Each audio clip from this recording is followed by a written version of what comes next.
कृष्णाय वासुदेवाय हरये परमात्मने प्रणतक्लेशनाशाय गोविंदाय नमो नमः। भन्नुहोस् भागवत भगवान को, श्री सद्गुरुदेव भगवान को, श्री वेदव्यास भगवान को, श्री सुखदेव जी महाराज को, राष्ट्रदेव पशुपतिनाथ को, वृंदावन बिहारी लाल को, तीर्थमयी नेपाल जननी को जय जय श्री राधे श्याम। अखिल कोटि ब्रह्मांड नायक अनंतानंत कल्याण गुणगण निलय निभृत निकुंज विहारी रास रासेश्वर भगवान श्री हरि श्री कृष्ण सर्वेश्वर मधुसूदन को साक्षात वाङ्मय प्रतिमूर्ति श्रीमद् भागवत महापुराण जसको सायंकालीन स्वाध्याय चर्चा परिचर्चा विशेष कक्षामा हामी सदा चाहिँ आज पनि निर्धारित समयमा उपस्थित भइसकेका छौँ। हामी प्रतिदिन यस दिव्य सायंकालीन स्वाध्याय कक्षाका माध्यमबाट श्रीमद् भागवत महापुराण भित्र अन्तर्निहित भगवान श्रीकृष्णको अक्षर विग्रह संस्कृत वाणीको सेवन गरिरहेका छौँ। संस्कृत शब्दहरूका पद पदमा रहेको कृष्ण तत्त्वरूप रसलाई आस्वादन गर्ने चेष्टा गरिरहेका छौँ। भागवत भागीरथीको आचमन गरिरहेका छौँ। यसै क्रममा हामी तृतीय स्कन्धमा छौँ। तृतीय स्कन्धको 26औं अध्यायलाई हामीले पूर्वको कक्षामा सरसर्ती हेरेर बिट मारेका थियौँ।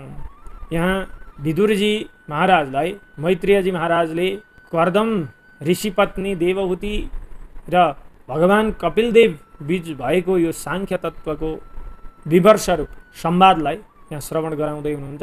यसै क्रममा यहाँ सांख्य दर्शनले गणना गरेका 25 तत्त्वहरू के हुन् भनेर अघिल्लो अध्यायमा उपदेश गर्नुभयो। पुरुष जो कुटस्थ साक्षी छ, द्रष्टा रूपमा छ, त्यो पुरुषबाट पुरुषकै इच्छाद्वारा पुरुषकी प्रभावरूप शक्ति प्रकृतिका रूपमा उत्पत्ति हुन्छ। यिनै प्रकृतिबाट पुनश्च भगवान नारायणले सत्व गुणलाई धारण गरेर महत्तत्वका रूपमा आफूलाई अवतरित गराउनुहुन्छ, प्रकट गराउनुहुन्छ। पुनश्च महत्तत्वबाट अहङ्कारको उत्पत्ति हुन्छ। भगवान नारायण नै रजोगुण धारण गरेर अर्थात् संकर्षण भगवानको रूपमा अहङ्कार भएर प्रकट हुनुहुन्छ।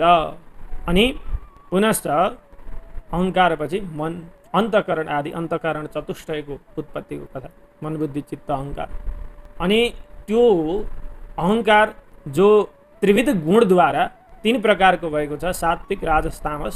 सात्विक अहङ्कारबाट मन आदि र अधिष्ठात्री देवताहरूको उत्पत्ति, राजस अहङ्कारबाट पञ्चमहाभूत पञ्चतन्मात्रा इन्द्रिय आदिको उत्पत्ति, र अहङ्कार जो तामस अहङ्कार छ त्यसबाट इन्द्रियका अधिष्ठात्री देवता आदिको उत्पत्तिको प्रसङ्ग पनि यहाँ वर्णन गरेर सुनाउनुभयो। र त्यसै क्रममा कुन इन्द्रियको विषय के आदिको विषयमा पनि यहाँ सूक्ष्मतम तरिकाले वर्णन गरेर सम्झाउनु भयो। जब ती तत्त्वहरूका बीचमा आपसी ऐक्यता हुँदैन त्यतिखेर प्रत्येक तत्त्वभित्र सूक्ष्मतम रूपले चेतन तत्त्वका रूपमा भगवान स्वयं प्रवेश गर्नुहुन्छ र ती तत्त्वहरूको ऐक्यतालाई मिलाएर पुनश्च एक अण्डको सिर्जना गर्नुहुन्छ, ब्रह्माण्ड रूप अण्डको, जो अण्डमा पनि स्वयं आफै प्रवेश गरेर विभिन्न इन्द्रियहरूको कल्पना गर्नुहुन्छ, इन्द्रियका अधिष्ठात्री देवताहरूको कल्पना गर्नुहुन्छ। ती अधिष्ठात्री देवताहरू, ती इन्द्रियहरू बीचमा पनि कुनै कार्य नभइसकेपछि स्वयं परमात्मा भगवानले आफ्नो सङ्कल्प शक्तिद्वारा ती इन्द्रियहरूलाई चाहिँ इन्द्रियको अधिष्ठान स्वरूप भएको ती करण रूप इन्द्रियको अधिष्ठानमा लगेर मिलाउनुहुन्छ र अन्तिममा जब चित्तमा चैतन्य रूपले भगवान स्वयं प्रवेश गर्नुहुन्छ तब मात्र विराट पुरुषमा विकार उत्पन्न हुन्छ। विराट पुरुष रूप ब्रह्माण्डमा यथावत अब क्रिया प्रतिक्रिया हुन लाग्दछ भनेर यसरी हामीहरूले अघिल्लो अध्यायमा सूक्ष्मतम रूपमा भगवान कपिलदेवले माता देवहूतिलाई सम्झाउनु भएको सांख्य तत्त्वको उपदेश सरसर्ती हेर्ने प्रयत्न गर्यौँ। अब आउनुहोस् अगाडि पुनश्च भगवान कपिलदेवले माता देवहूतिलाई के कस्ता प्रसङ्गहरूलाई अगाडि बढाउनुहुन्छ, श्रवण गराउनुहुन्छ। श्री भगवान उवाच प्रकृतिस्थोऽपि पुरुषो नाज्यते प्राकृतेर्गुणैः अविकारादकर्तृत्वात् निर्गुणत्वात् जलार्कवत्। पुरुषः कूटस्थ साक्षी स्वरूपः स तत्त्वः।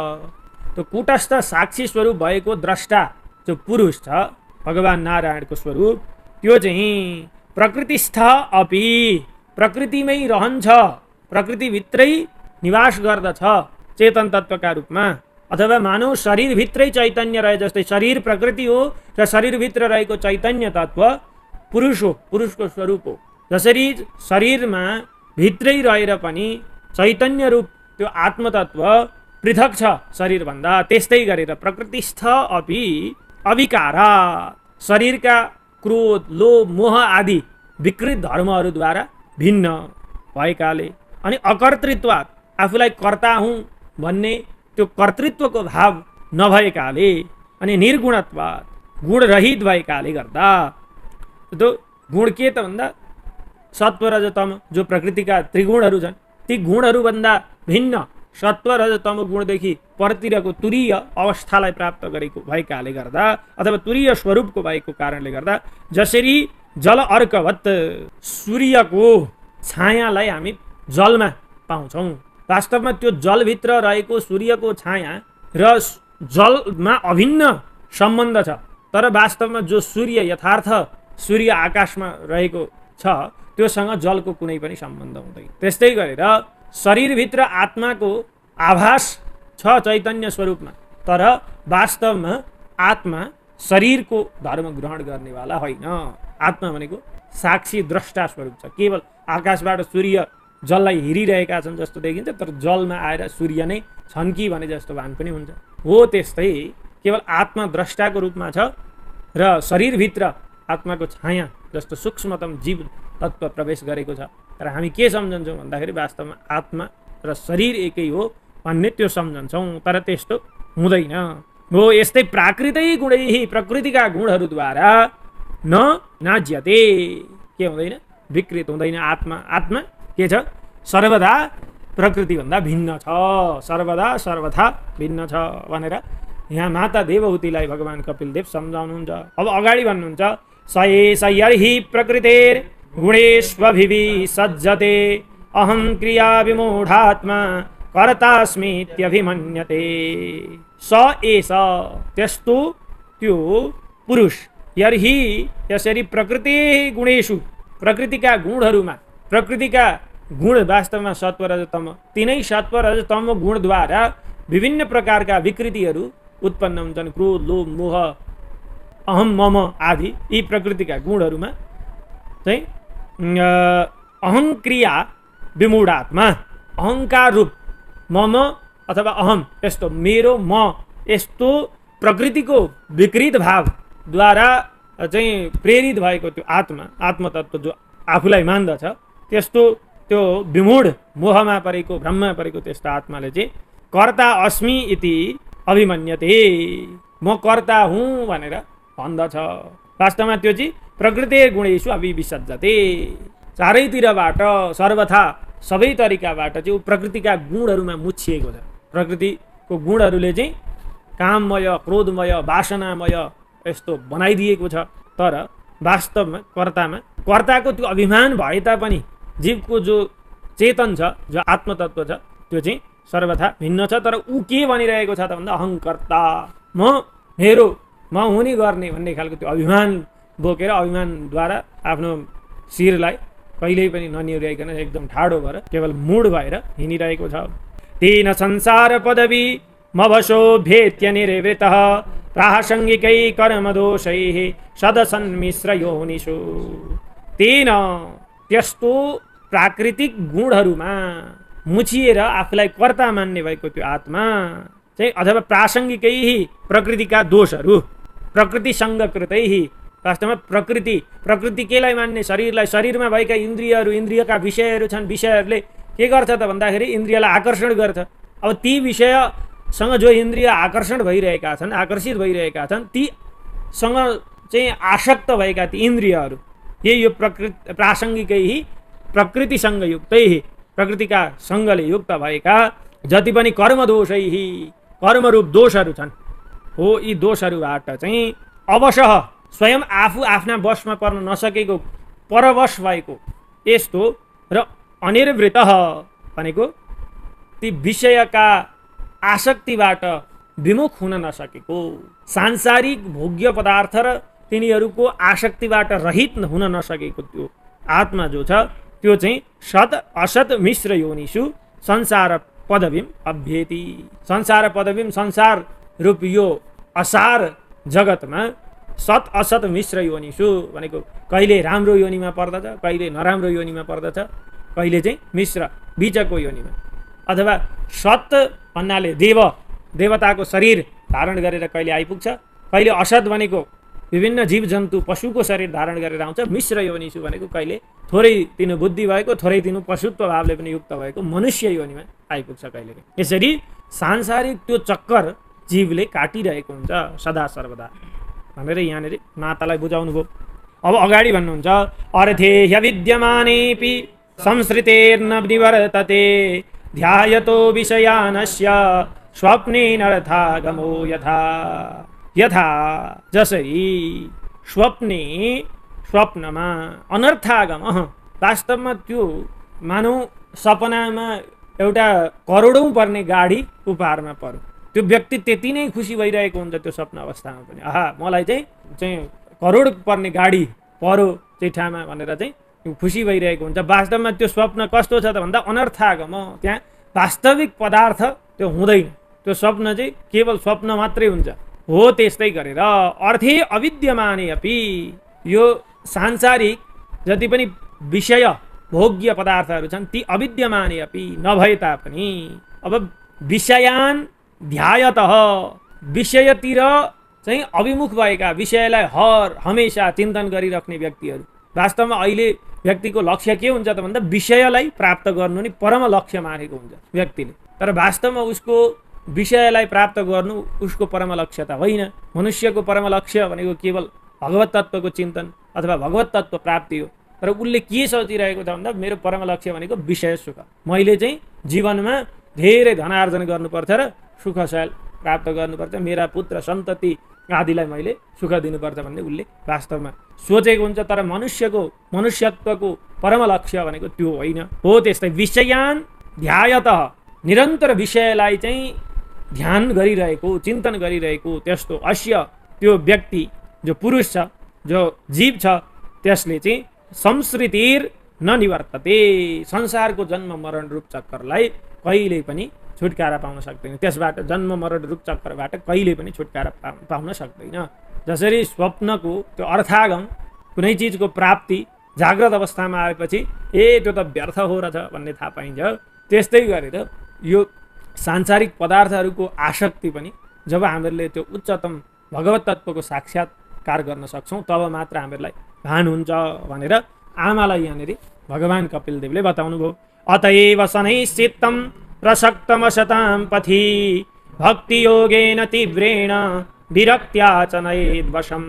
छोरो त्यसो भए कसरी चाहिँ अब म भगवत तत्त्वको प्राप्ति गर्न सक्छु, उपाय बताऊ भन्ने माताको त्यो भित्री भावनालाई आफै सम्झेर यहाँ कपिलदेव भगवान भन्दै हुनुहुन्छ। अतः त्यसकारण आमा असतां पथि भनेको असत इन्द्रियहरूको आकर्षणद्वारा जो विषय रूप पथमा अगाडि बढेका चाहिँ इन्द्रियहरू र मन छ अथवा चित्त छ, मन बुद्धि चित्त अहङ्कार, यिनीहरूलाई चाहिँ सनै भनेको बिस्तारै बिस्तारै तीव्रेण भक्ति योगेन, भगवानमा उत्पत्ति भएको चाहिँ तीव्र भक्ति योगद्वारा अनि विरक्त्या छ, विरक्तिद्वारा पनि वशम नै, वशमा ल्याउनु पर्छ यी इन्द्रिय रूप घोडाहरूलाई र त्यो मन, इन्द्रियको सञ्चालन गर्ने सारथी रूप मनलाई बिस्तारै बिस्तारै आमा भगवानको तीव्र भक्ति र विरक्ति वैराग्यलाई बढाएर वशमा गर्नुपर्छ। यस्तो छ आमा, चाबुक भनेका चाहिँ यी दुईटा चिजै हुन्, भक्ति योग र विरक्ति।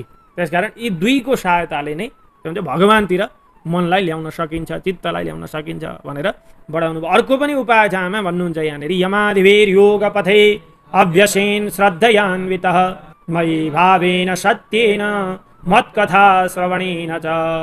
यमादिभिः योग पथैः अभ्यसन, यम नियम आसन प्राणायाम प्रत्याहार ध्यान धारणा समाधि आदि गरेका यी योगका बाटाहरूद्वारा क्रमशः एक एक गर्दै योगका सिँढीहरू चढ्दै अभ्यसन भगवानतिर आफ्नो मनलाई लाने प्रयास गर्नुपर्छ। अनि मयि ममा श्रद्धयान्वित, श्रद्धा युक्त भएको त्यो पुरुषले सत्येन भावेन, सत्य भावनाद्वारा मत कथा श्रवणेन च, मेरो कथाको श्रवण गर्नाले पनि त्यो व्यक्तिले, त्यो पुरुषले मलाई प्राप्त गर्न सक्दछ भनेर बताउनु भयो। यमादि योग मार्गहरूद्वारा चित्त शुद्ध गरेर अनि निष्कपट भावद्वारा भगवानका कथाहरूको चिन्तन श्रवण आदि गर्नाले पनि भगवानलाई प्राप्त गर्न सकिँदो रहेछ, यहाँ बताउनु भयो। अब अगाडि भन्नुहुन्छ, सर्वभूत समत्वेन निर्वैरेण प्रसङ्गतः ब्रह्मचर्येण मौनेन स्वधर्मेण बलीयसा। सर्वभूत समत्वेन, सबै सांसारिक प्राणीहरूमा समताको भावनाले व्यवहार गर्नु पर्यो, अथवा वसुधैव कुटुम्बकम हुनु पर्यो। सर्वे भवन्तु सुखिनः को भावलाई हृदयमा जगाउनु पर्यो। सबै प्राणीहरू आत्मधारी छन्, चैतन्यले युक्त भएका छन्, सबैमा भगवानको निवास छ।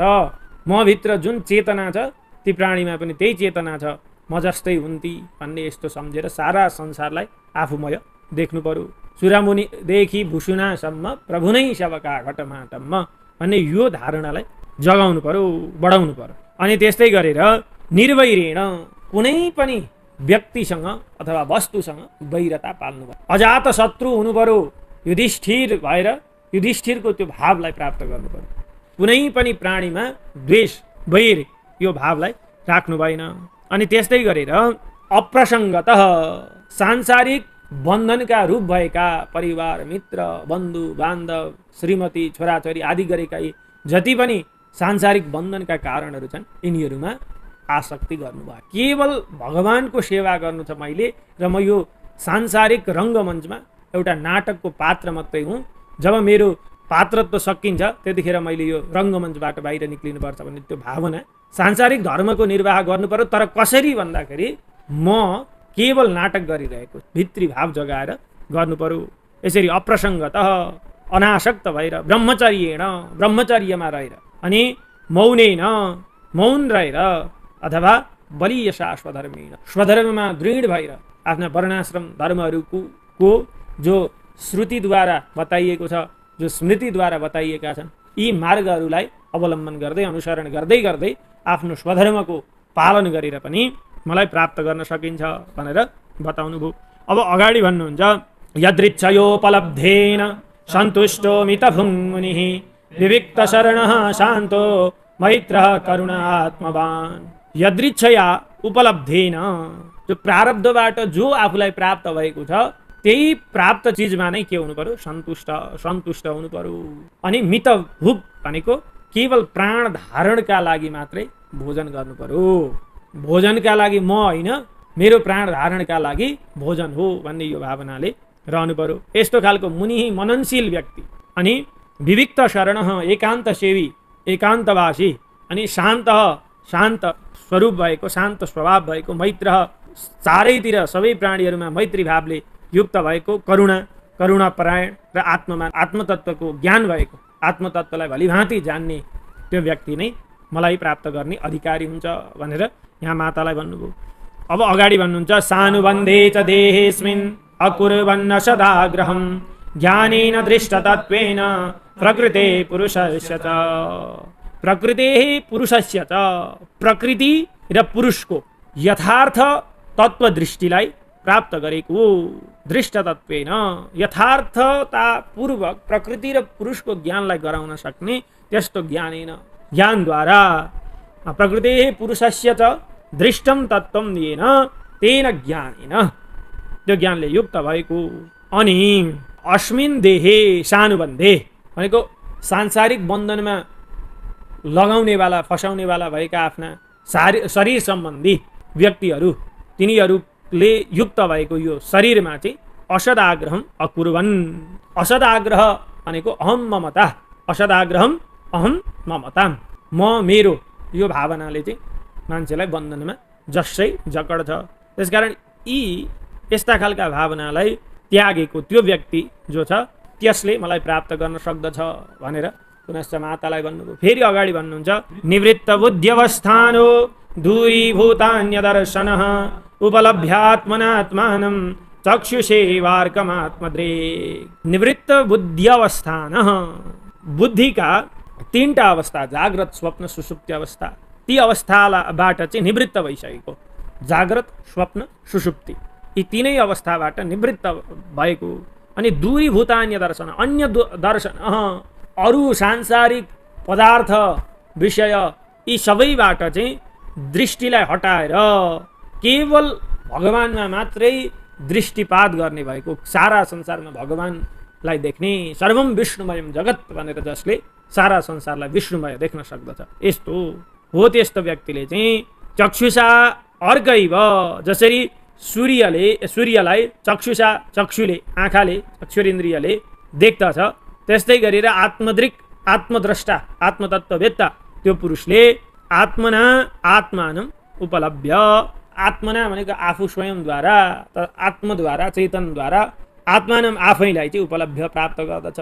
भन्नुको मतलब त्यो अहङ्कारावच्छिन्न त्यो जीवतत्त्वले, जीवात्माले सर्वज्ञत्वावच्छिन्न भगवत तत्त्वलाई के गर्दछ, प्राप्त गर्दछ। अब भन्नुको तात्पर्य जस्तो चक्षु इन्द्रियले सूर्यलाई त देख्न सक्यो, तर आत्मालाई कसरी, आफूले आफैलाई कसरी देख्न सक्यो भन्ने त्यो आशंका हुन सक्छ। त्यसमा चाहिँ जस्तो चक्षु इन्द्रिय, त्यो चक्षु गोलक भित्र रहेको जो चक्षु इन्द्रिय छ, त्यो हेर्न सक्ने जो शक्ति, त्यो चाहिँ प्रकाशमय छ। तिनका अधिष्ठाता देवता भनेको सूर्य। अब सूर्य पनि के त भन्दा त्यो सूर्य गोलक भन्दा अभिन्न रहेको त्यो प्रकाश रूप सूर्य र चक्षु गोलक भन्दा अभिन्न रहेको त्यो चक्षुर इन्द्रिय रूप प्रकाश, ती दुईको स्वरूपतः अवस्था र स्वरूप के छ, एउटै छ। त्यसकारण दुई बीचको मिलन भए जस्तै अहङ्कार भन्दा अभिन्न भएको त्यो चेतन तत्व जब सर्वज्ञतावच्छिन्न परमात्मा तत्त्वसँग मिल्छ, त्यतिखेर के हुन्छ त भन्दा आत्मना आत्मानं उपलभ्य, आत्माले के गर्छ, आत्मालाई नै प्राप्त गर्दछ।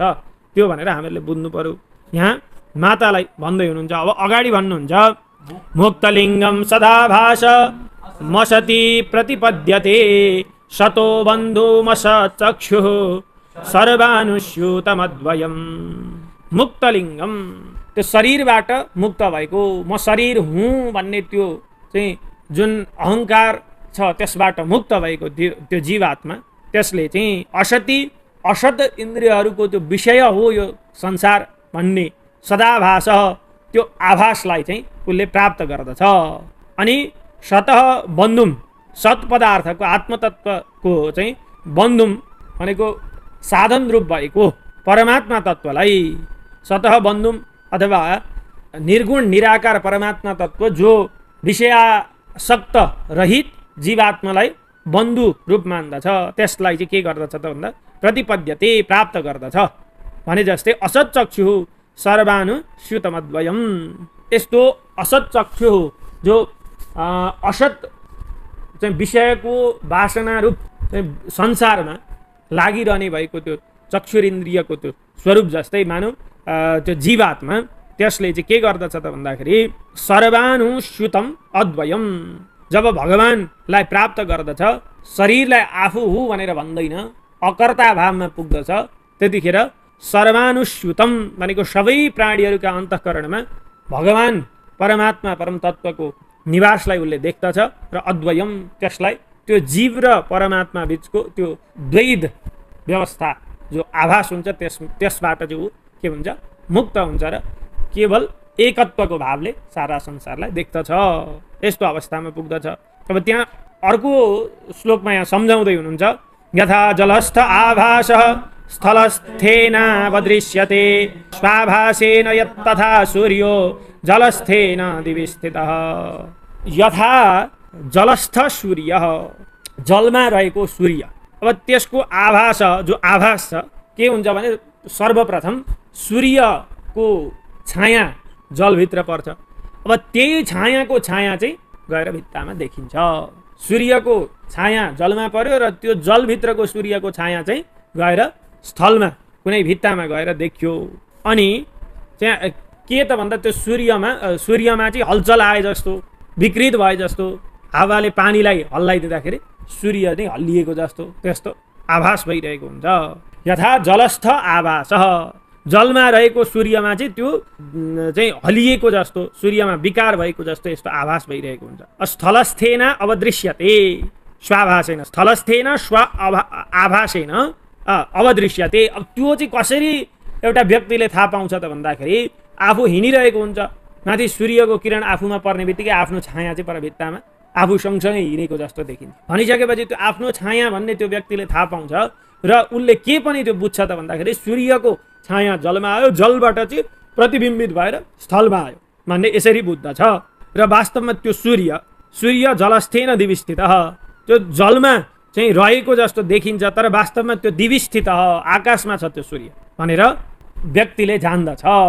भन्नुको तात्पर्य के त भन्दाखेरि जुन मन बुद्धि र इन्द्रियहरू, शरीर मन इन्द्रियहरूमा जुन अहङ्कारको आभास आउँछ, प्रतिबिम्ब, त्यो अहङ्कारमा पनि परमात्माबाट चेतनको आभास भइरहेको हुन्छ। वास्तवमा मन शरीर इन्द्रियहरू यी भनेका अचेतन हुन्, यिनीहरूमा चेतन तत्त्व हुँदैन, यी जड हुन्। तर के हुन्छ त भन्दा अहङ्कारको प्रतिबिम्ब आएकाले गर्दाखेरि यिनीहरू चेतन जस्तो देखिन्छन्। अनि फेरि अहङ्कार पनि वास्तवमा जड छ, प्रकृतिबाट विकार हुँदै हुँदै आएको अहङ्कार हो, त्यो पनि चेतन जस्तो देखिरहेको छ, तर वास्तवमा त्यो चेतन होइन। किन भन्दा त परमात्माको प्रतिबिम्ब त्यहाँ आइरहेको छ। त्यस्तै गरेर जसरी सूर्यको प्रतिबिम्ब जलमा आउँछ, जलबाट प्रतिबिम्ब स्थलमा जान्छ, तर वास्तवमा त्यो स्थलमा भएको सूर्यको प्रतिबिम्बमा पनि सूर्यको धर्म हुँदैन, गुण पनि हुँदैन, धर्म पनि हुँदैन। र जलमा भएको त्यो सूर्यको प्रतिबिम्बमा पनि सूर्यको गुण धर्म हुँदैन, प्रकाश त हुँदैन त्यसमा। त्यस्तै गरेर परमात्माको प्रतिबिम्ब स्वरूप भएर आएको अहङ्कारमा पनि वास्तवमा चैतन्य हुँदैन, तर चैतन्यको जस्तो प्रतिभात चाहिँ हुन्छ। अनि त्यो अहङ्कारको प्रतिबिम्ब स्वरूप आएको पुनश्च शरीर इन्द्रिय मन आदिमा पनि चैतन्य तत्त्व छैन, तर के हुन्छ त भन्दा चैतन्य तत्त्व भए जस्तो त्यस्तो देखिन्छ भनेर यहाँ सम्झाउनु भयो। एवं त्रिविध अहङ्कारो भूतेन्द्रिय मनोमयैः स्वभासैर्लक्षितो नेन सदाभासेन सत्यदृक्। भूतेन्द्रिय मनोमयैः स्वाभासैः, भूत इन्द्रिय मन आदिमा भएको जो आभास छ, जो चैतन्यको छाया प्रतिबिम्ब छ, त्यो चाहिँ त्रिविध अहङ्कार, त्रिविध अहङ्कार जो त्रिगुणमय अहङ्कारबाट आएको। एवं यस्तै प्रकारले अनि त्यो चाहिँ कसरी आएको त भन्दाखेरि अनेन सदाभासेन लक्षित सत्यदृक्। सत्यदृक् भनेको सत्य तत्त्वको द्रष्टा भगवत तत्त्वबाट नै यो सदाभासेन त्यो सतको आभास भएर, चित तत्त्वको चैतन्यको आभास भएर अनेन लक्षित, यिनीहरूमा चाहिँ चैतन्य जस्तो देखिन्छ। वास्तवमा चैतन्य छैनन् यिनीहरू, यी भनेका चाहिँ के हुन्, जड पदार्थहरू हुन् भनेर, जड तत्त्वहरू हुन् भनेर सम्झाउनु भयो। अब अगाडि भन्नुहुन्छ भूत सूक्ष्मेन्द्रिय मनो बुद्ध्यादि स्वीह निद्रया लीने स्वसति यस्तत्र विनिद्रो निरहङ्क्रिय। भूत सूक्ष्म भनेको तन्मात्राहरू, अनि इन्द्रिय भइगए, मन बुद्धि आदि, बुद्धि अहङ्कार आदिषु आदिमा, यह जतिखेर कुन अवस्थामा, सुसुप्ति अवस्थामा, लिनेषु लीन भएका बेला, निद्रया निद्राद्वारा चाहिँ के हुन्छ त भन्दा असति असत पदार्थहरूको सबै भान नष्ट हुन्छ। जब सुसुप्ति अवस्थामा प्राप्त गरिन्छ इन्द्रिय मन बुद्धि अनि अहङ्कार आदिको केहीको पनि भान हुँदैन। त्यस्तै गरेर यह तत्र विनिद्रः निरहङ्क्रिय, जो चाहिँ ती जाग्रत स्वप्न र सुसुप्ति अवस्थाभन्दा भिन्न माथिल्लो अवस्था तुरीय अवस्थालाई प्राप्त गर्दछ, त्यो अवस्थामा चाहिँ विनिद्रः त्यो निद्रारूप मोहबाट निक्लिएको त्यो जीवात्मा चाहिँ निरहङ्क्रिय अहङ्कारले रहित भएको आफूलाई साक्षी कुटस्थ द्रष्टाका रूपमा पाउँदछ। भन्नुको तात्पर्य जब व्यक्ति जाग्रत स्वप्न सुसुप्ति अवस्था कुनै पनि अवस्थामा होस्, एउटा न एउटा अवस्थामा दुई अवस्थाको भान नभए तापनि आफूले त्यो अवस्थाको भान पाइरहेको हुन्छ। जाग्रत अवस्थामा हुँदा स्वप्न अथवा सुसुप्ति उसलाई थाहा हुँदैन, स्वप्न अवस्थामा छ भने सुसुप्ति अवस्था र जाग्रत अवस्था उसलाई थाहा हुँदैन, अथवा सुसुप्ति अवस्थामा हुँदा त्यो मोह रूप अन्धकारमा पुगेर न जाग्रतको भान हुन्छ उसलाई न चाहिँ स्वप्नको भान हुन्छ। तर तुरीय अवस्था जो समाधि अवस्था चैतन्यको अवस्था छ, त्यो अवस्थामा पुगिसकेपछि चाहिँ उसले जाग्रत स्वप्न सुसुप्ति सबै अवस्थाबाट ऊ निवृत्त भइसकेको हुन्छ। त्यो अवस्थामा पुगिसकेपछि मात्रै विनिद्रः भनेको मोह रहित र निरहङ्क्रिय अहङ्कार रहित त्रिगुणातीत र त्रिअवस्थातीत भएर ऊ रहन्छ। त्यस्तो व्यक्तिले मलाई प्राप्त गर्न सक्छ भनेर यसरी बताउनु भयो। अब मन्यमानस्तदात्मान अनष्टो नष्टवन्मृषा नष्टे अहङ्करणे द्रष्टा नष्टवेत्त इवातुरः।